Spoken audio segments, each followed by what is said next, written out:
The most gangster Marine of all time, Daly. I already know it's going to be a really cool video. Aside for it, before we do jump into this, a lot of you guys are not subscribed to the channel. If you're one of those people, I appreciate if you can hit that subscribe button down below. But yeah, let's check out the most gangster Marine of all time. All right, go ahead and make your prediction now. Who would win in a fight? 200 Kung Fu practitioners with melee weapons or one Marine with a machine gun?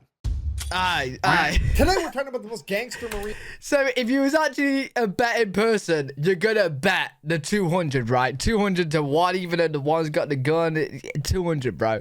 Ever. A man so remarkable that General Lejeune himself would declare him to be the most outstanding Marine of all time. A man that was so fierce on the battlefield that General Smedley D. Butler, one of only 2 Marines to ever receive the Medal of Honor twice, would declare him to be the fightingest Marine he ever knew. Oh, Ladies and gentlemen, the only other Marine to receive the Medal of Honor twice, Sergeant Major Dan Daly. Dan Daly. On November 11th, 1873, Dan Daly would grow up. Wait, what was that? Dan Daly. Born in New York on November 11th, 1873, Dan Daly would grow up competing as an amateur boxer as well as working as a paperboy. And while working as a paperboy might seem like the useless details you throw in at the beginning to humanize the main character, in this case, it's anything but, because him working as a paperboy would create a butterfly effect through time that would change the U.S. military as a whole. You see, you gotta... Whoa, wait. Him working as a paperboy would be the butterfly effect to change everything. I was a paperboy.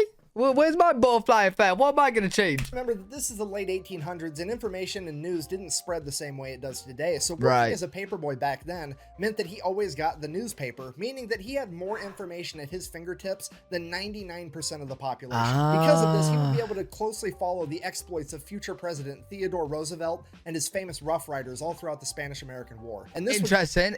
So he's going to be knowledgeable right from the newspapers. And hey, he gets to find out things before everyone else because he's the one delivering them. Go on to be his inspiration to join the U.S. Marine Corps, hoping that he too would be able to fight in the Spanish-American War. So that's exactly what he would do on January 10th, 1899, when Dan Daly would enlist in the United States Marine Corps at the age of 16 years old, coming in at only 5'6" and 135 pounds. Small. But hey, as the old adage goes, it's not about the size of the dog in the fight, it's about the size of the fight in the dog. You see, the real problem here wasn't his stature, but the fact that he joined to fight in the Spanish-American War, and the Spanish-American War ended on December 10th, 1898, exactly 1 month prior to his enlistment date. But the news hadn't spread that far yet, so he ships off to training anyways. So fast forward, he finishes... Oh, wait, so he wanted to join that war, but the war's ended, he didn't even realize? Training, realizing the Spanish-American War's over, he's kind of like, meh, I mean, the Spanish got off lucky, can't help it. I mean, let's face it, I'm gonna get the action I'm looking for at some point, right? This is America. We've been a country for like 124-ish years at this point. You know what? You guys are built different, bro, over there. I don't know if you guys are the same now, if it was just like a time like kind of difference, but like if I was to join the military, I'd be scared of actually being deployed. You know what I mean? Because like you could lose your life at that point. But this guy wants to join, and he's like dying to die. You know what I mean? That's the wrong word to use. But he's like dying to be involved in the war. Do you know what I mean? Like I joined the military. I think like the training and stuff is pretty cool and everything about it. But actually being at war is very scary, bro. So like the fact that he just wants to join and he's like, oh man, I really wanted to be in a war. Hey, fair dues, bro. Fair dues. The Spanish got off lucky. Can't help it. I mean, I'd be scared. Let's face it. I'm going to get the action I'm looking for at some point, right? This is America. We've been a country for like 124-ish years at this point. We've been not in armed conflict for all of like 45 seconds at this point. Surely something's gonna pop up soon. So he ends up getting put on ship duty over in the Asiatic fleet on the USS Newark. And sure enough, like after a month of being there, the Boxer Rebellion breaks out, and guess whose ship is the closest one to be able to respond? Oh, Dan's. Dan Daly. All right, real quick, oversimplified explanation of what the Boxer Rebellion is in case you have absolutely no idea. Yeah, I have no clue. At this point in time, China had really just been opened up to the rest of the world, and foreign influence is just flooding in.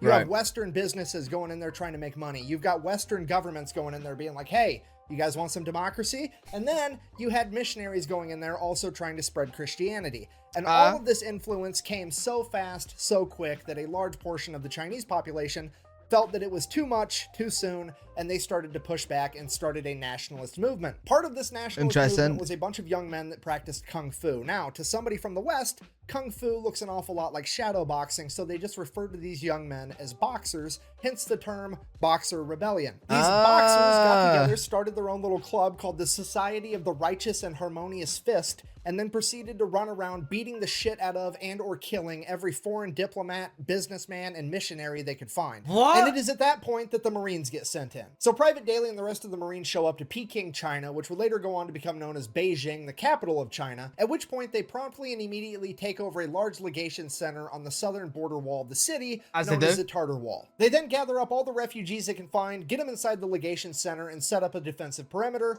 Things are going well. Now we're just waiting for reinforcements. Problem, hours and hours go by, the reinforcements don't show up, and it's about to be dark out. So at this point, the Marine leadership's thinking like, hey, the reinforcements are definitely on the way. They wouldn't just leave us here, which means the reinforcements have gotten lost because, I mean, let's face it, if there was ever a time or a place where the directions of go to the giant building on the big fucking wall wasn't specific enough, it would be in China, right? I mean, they're known for their big ass walls. It's kind of their thing. So yeah. I'm just imagining them turning up at some other big ass wall, bro. Oh, they're lost out there. We need to go find them before nighttime. Otherwise, they're going to get ambushed by like 1,000 of these kung fu guys, and they're all going to get killed. So we're all going to leave, go find the reinforcements, and come back. Private Daly, you're going to stand guard here by yourself. Now, I don't know what the logic was behind this. I don't know if it was like, fuck Private Daly, he's the new guy, he can have the shitty job, or if it was like, hey, Private Daly's a new guy, this mission's really dangerous, let's leave him here where it's safe. Why would they leave him by himself, bro? Why? Or maybe they knew he was the main character and that he had plot armor. I have no idea. Okay. Either way, Private Daly is now effectively playing goalie for America for all of these refugees. So sure enough, like an hour after all the other Marines leave, hundreds of Boxer rebels show up and they're looking for a fight. Now, a couple of them have guns like muskets and stuff, really outdated weaponry. By and large, they're all carrying traditional Chinese martial arts weapons like swords, bow staffs, what have you. Some of them are even just rocking the old meat mittens, but they're looking for a fight either way. And this is shaping up to be one of the most ridiculous battles of all time. I mean, this is the type of stuff you get drunk at the bar and ask your buddy, like, hey, you think you could take on all 300 Spartans if you had a machine gun? Like, oh my god, that is actually so true, bro. It's actually crazy that this is real life right now, because that is something that you'd ask your friend. You'd be like, oh, do you reckon you could take on 200 people in nunchucks and you had like a shotgun? Do you reckon you could do that? Bro, this is the real life version of this, man. Does he even have 200 rounds? Or and ask your buddy, like, hey, you think you could take on all 300 Spartans if you had a machine gun? Like, that's exactly what's about to go on here. I mean, in one corner, you've got an 18-year-old Marine with a machine gun, and in the other corner, you have 200 martial artists with, like, bow staffs and shit. You literally have gun fu versus kung fu, okay? And here's the kicker with the entire thing. The Society of the Righteous and Harmonious Fist legitimately and wholeheartedly believes that their martial arts training has made them impervious to bullets. What? Yeah. They think... So this entire horde of kung fu fighters just starts running at Daly as fast as they can as he opens fire with his machine gun, and they fight well into the night. The rest of the Marines were a couple miles away. They found the reinforcements, but now it's... Wait, what do you mean they fight well into the night? It's 200 versus 1? Bro, this should be a quick battle. Either the 200 literally get Dan Daly all at once if they're charging at him, or Dan Daly somehow kills all 200. I don't know how you would. It sounds too many people. And they fight well into the night. The rest of the Marines were a couple miles away. They found the reinforcements, but now it's too dark for them to travel in this rioting city at night safely, so they've adopted a little defensive position, and they're just holding position until daylight. They're literally forced to just sit there and listen to the machine gun fire and the yelling and the screaming and machine gun fire, machine gun fire. Wow. And then suddenly the machine gun runs out of ammo, and then there's bolt action rifle fire, bolt action rifle fire. He gets the machine gun reloaded. There's more machine gun fire, and this goes on for hours, and then it progressively just gets slower, and there's less machine gun fire and less screaming and less machine gun fire and less screaming, and then suddenly it just stops. What? At this point, the Marines have to accept the fact that their friend has just died courageously in battle fighting.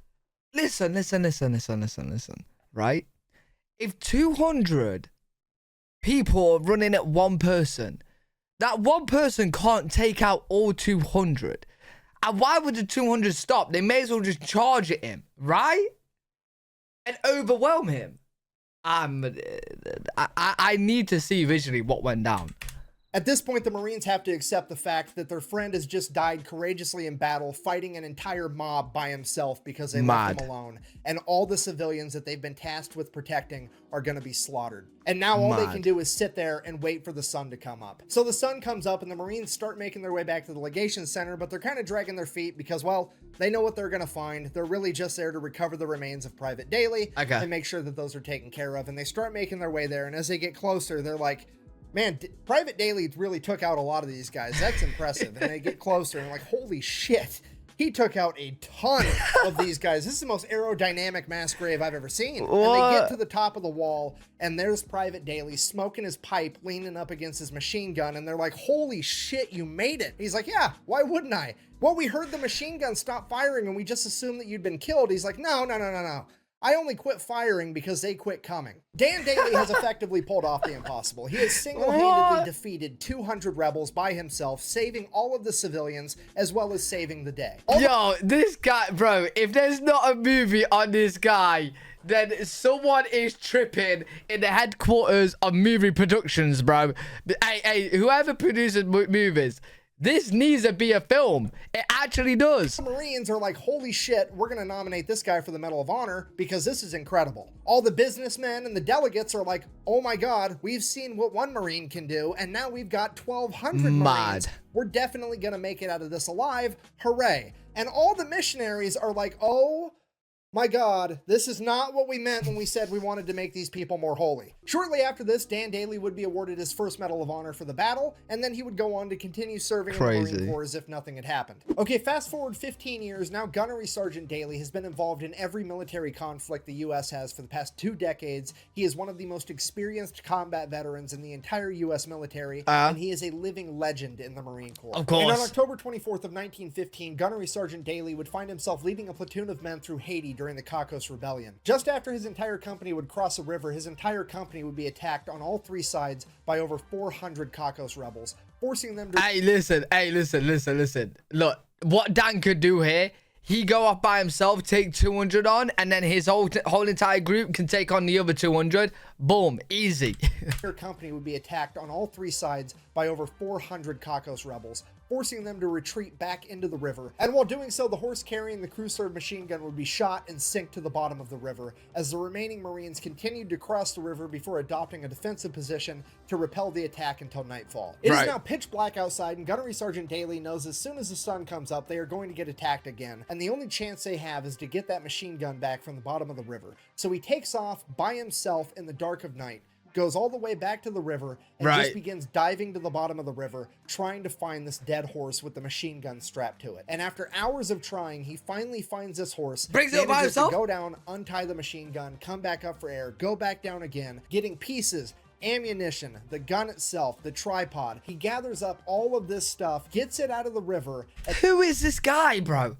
Now he's a mermaid with super strength? And then straps it to his back and carries it back to his men. Bear in mind, that is over 200 pounds of equipment, and this guy is 5'6", 135 pounds, but he gets it done anyways. Now, Marines believe in a couple things when it comes to a gunfight. Number 1, bring a gun. Number 2, bring friends with guns. Number 3, decide to be aggressive enough, quickly enough. If you're not picking up what I'm putting down, I'm trying to tell you that he is not about to use this machine gun for self-defense. He's about to use this machine gun for self-offense. First thing in the morning, he gets his men together. They launch an attack first, scattering the enemy into the jungle, retreating, and Daly has effectively saved himself and all of his men, earning himself his second medal. Fast forward 2 years, June 1st, 1917. It's World War I, and Daly is now a first sergeant, leading an entire platoon of young, inexperienced Marines into the Battle of Belleau Wood. If you don't know, this guy, Dan Daly's next level, bro. This guy, he's next level, bro. For the Battle of Belleau Wood, the Germans are just rampaging through France, making a beeline right towards Paris. And at Belleau Wood, the U.S. Army, the Marine Corps, the French Army, and the British Army all get together to stop the German military in their tracks. Now, this made it not only a strategic battlefield, but a symbolic battlefield, because how dare you stop the mighty German military? Now they're going to hit back twice as hard just to prove that it was a fluke. Because of this, right after they stopped the German military on June 1st, the French military is like, okay, we stopped them. Let's take the W and head back to Paris, and we'll fight from there. We don't want to get slaughtered in this wood line by the Germans because they're pissed. And it is at this point that the Marine leadership famously responded by saying, and I quote, Retreat? Hell we no. just got here.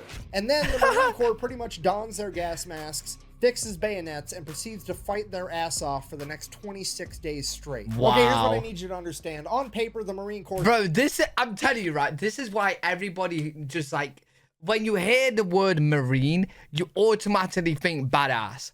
Because they are badasses, bro. They are. Every time you see, like, a story or movie or whatever about them, it's a badass movie. You know what I mean? Should absolutely not win this fight. They are both outnumbered and outclassed. The German military is one of the most veteran fighting militaries on the planet at this point in time. And the Marine Corps is primarily comprised of a bunch of 18-year-old kids that have never seen combat. However, leading those 18-year-old kids is a bunch of fucking badasses like Dan Daly. Okay, this video started with him being a paperboy from New York. He is now a 45-year-old man with 2 medals of honor that has been in the Marine Corps since he was 16 years old. This man is a grizzled veteran that has been there, done that, and has a t-shirt, and he is about to don his plot armor and fuck shit up. So the Battle of Bellewood kicks off on June 1st. Pretty much immediately, First Sergeant Daly's lieutenant gets shot, and he is now out of the fight, okay? Oh, if you don't know yikes. what that means, the officer is the one guy on the battlefield that sorta kinda pretends like he gives a fuck, and he is now gone. The regulator is off the war machine, and First Sergeant Dan Daly is now in charge of his entire company,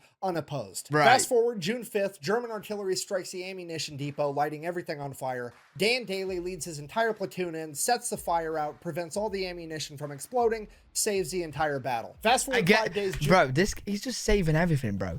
In every situation, he's just saving everything. June 10th, the German machine gun squad would try to advance on Daly's company. Daly would get up by himself with nothing but 3 frag grenades and his Colt 1911, using the 3 grenades to disable the machine gun before approaching, shooting their commanding officer, killing him, and taking the other 14 Germans as prisoners of war. Fast forward a couple of hours, still June 10th, Dan Daly looks around at the faces of the young men that he's leading through this battle, and they're looking tired. They're looking like this is the worst time of their life, and it is at this point that Dan Daly decides that he needs to get aggressive enough quickly enough. This battle's effectively been a stalemate for the last 10 days, and he's had enough of this bullshit, so he gets up, walks right out into the open in this wheat field that's functioning as no man's land between the Marines and the Germans. He looks... if you know what no man's land is, you know, like, you just don't go out in there, bro. Especially, like, by yourself. Bro, you're just in the middle of nowhere. You're bad to get shot. The open in this wheat field that's functioning as no man's land between the Marines and the Germans. He looks at the Germans' line, turns around, looks at his Marines, and yells, "Come on, you sons of bitches, do you want to live forever?" before charging at the German line. All of his Marines, that's Dan fucking Daly, we're gonna follow him, so they charge too. In an act of pure hyper-aggression, Dan Daly's company would catch the Germans off guard and would actually manage to punch through their line, causing all the other Marines to become hyper-aggressive and attack as well. Effectively setting off a chain reaction that would lead to the Marine Corps pushing the Germans all the way out of Bellewood over the course of the next 16 days. We're on June 26, America... Yeah, I could just imagine at this point, right, the Germans is like, yo, is that Dan Daly coming to us? I'm out of here, man. This guy's crazy, bro. This guy's crazy. I'm out of here, bro. This guy took on 200 people. He's too much. American High Command would receive a single telegram, and I quote, "Woods, now Marine Corps entirely," giving America its first win in World War I. Wow. And the Marine Corps its new moniker. Due to the blatant hyper-aggression of the Marines, the Germans began calling them the Teufelhunden, or the Devil Dogs. And it's all because of the... Wait, is that what they actually called them? The Germans called the Marine Corps the Devil Dogs? Okay. Actions of First Sergeant Dan Daly. After the Battle of Bellewood, Daly would continue to serve throughout World War I until on the 11th hour of the 11th day of the 11th month of 1918, the Germans would surrender, effectively ending World War I, which is why in America we celebrate Veterans Day on November 11th, which is also, by sheer coincidence, I'm sure, Dan Daly's birthday. The guy's the main character. What? I don't know what to tell you. So then, because Dan... No, wait. Wait, that's actually his birthday?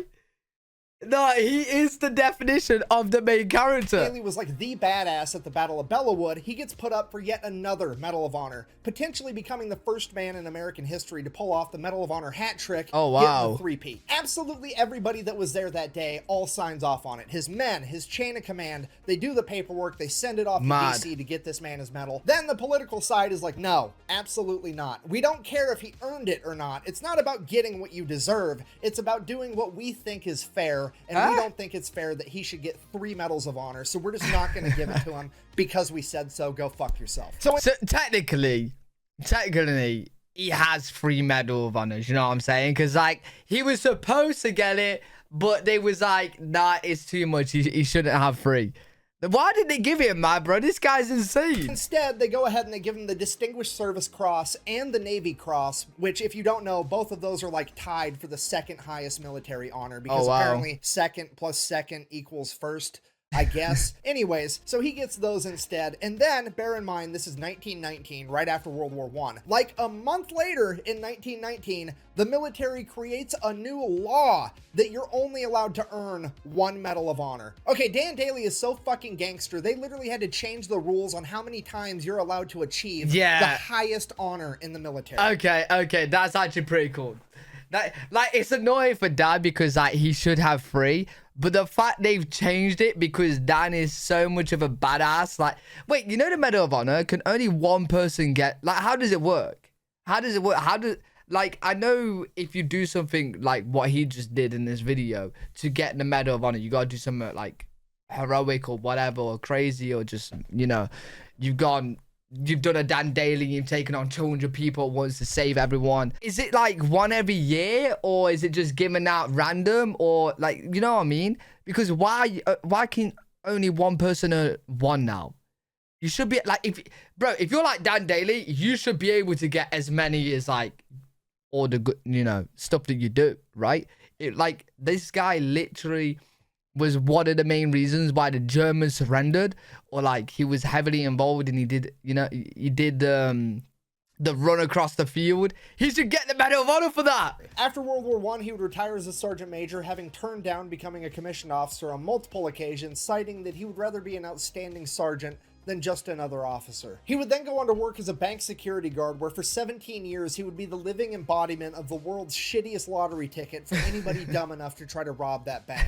Could you imagine just being some bank robber trying to get some quick cash, and you run into the most gangster Marine of all time? Okay, I'm just gonna throw it out there. He didn't retire from being a bank security guard until 1936, and John Dillinger's bank robbing spree was from 1933 to 1934. So for a couple of years there was a significantly greater than 0% chance that the world almost got the ultimate clash of the bank robbing gangster and the most gangster Marine to ever live. And I'm gonna go ahead and write that down in my book as the coolest thing to never actually happen. Yeah, that is, bro, that would be insane. And if imagine if that did happen, oh, there would be movies, series on it, bro. In conclusion, Mark Twain is frequently accredited with the famous quote, "It's not about the size of the dog in the fight, but the size of the fight in the dog." Right. When in reality, it wasn't Mark Twain that said that first. It was actually Dwight D. Eisenhower, 5-star Army general and the 34th president of the United States. Somebody that would have known good and well who Sergeant Major Dan Daly was. And I think that maybe,